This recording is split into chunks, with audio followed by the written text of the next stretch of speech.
ప్రసూనాయిత స్రస్తా శ్యామల కాయకాంతి కలిత ఇంద్రనీలాయిత ముక్తాస్తాం శుభదాం భవంతు భవతాం శ్రీరామ వివాహికా గోవింద గోవింద.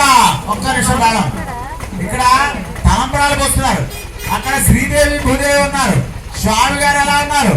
నల్లని వాడు పద్మనైనమ్మల వాడు మౌడి పరిసర్పించేవాడు. మనవాడి కలర్ చాలా మంచి కలర్ అండి, నల్లగా ఉంటాడు. స్వామి నీలమేఘశ్యాముడు. అమ్మవారేమో పద్మరేఖలు పద్మ దళాయితాక్షి, పద్మంలా ఎర్రగా ఉంటుంది. అక్కడ పెట్టినవి మడులు. ఆ మడుల్లో ఎవరి కాంతి పెడితే ఆ కాంతి వస్తుంది.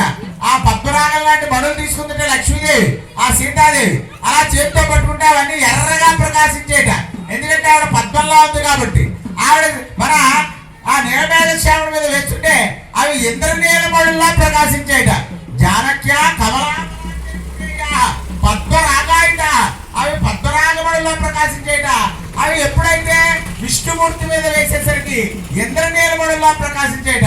ఇలాంటి వైభవం చూసినటువంటి వాళ్ళందరికీ ఆయురారోగ్యేశ్వర్యాలు కల ముక్స్తాస్తాం భవదాం భవంతు భవదాం. ఈ వెంకటేశ్వర స్వామి శ్రీనివాస పద్మావతి వైవాహిక అని చెప్పి ఈ శ్లోకం చెప్తారు. తర్వాత కార్యక్రమాన్ని అర్చక స్వామి బ్రహ్మముడితో కాలక్షేపం చేస్తారు. కళ్యాణ కార్యక్రమాన్ని పరిపూర్ణం చేసుకున్నాం. హోమం కార్యక్రమం జరుగుతున్నది. హోమ కార్యక్రమంలో పూర్ణాలు సిద్ధం ఉంటే మేము వస్తాం. కిరణ్, నువ్వు చెప్పు ఒకసారి చక్కగా. ఇందులో ఎవరు పెద్దలు ఉన్నారు ఒకసారి కమిటీ వాళ్ళు చూడండి, ఒకసారి తీసుకెళ్తే ఒకసారి పూర్ణాలు తెలపదండి. సురేష్ గారు చూడండి, మీరు సురేష్ గారు